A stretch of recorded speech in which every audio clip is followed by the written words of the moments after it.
Okay, so I had some questions about notifications in Google Classroom, and I'm going to show you really quickly how to change your notification settings in Google Classroom.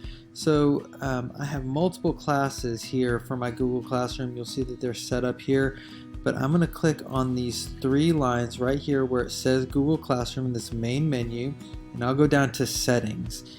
And under Settings, I have my profile, which I can change some of my profile if I need to. But on my notifications, it says Email Settings. So anytime I need to get an email from something that's posted in the stream or a new assignment that's posted, I'm going to make sure that's toggled on. And this lists all the different things you can get notifications on. Comments on my post, comments that mention you, private comments on the work. So that's from the teacher to the student.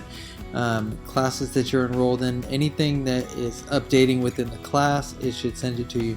I would suggest that everything is on for you when you get going. Now, this will help you with all of the classes that you're listed in and that you're a teacher of. So make sure that you have those notifications on so that you're getting those emails, especially if you're in a summer class because it goes so quickly. But check your email and make sure those notifications are on.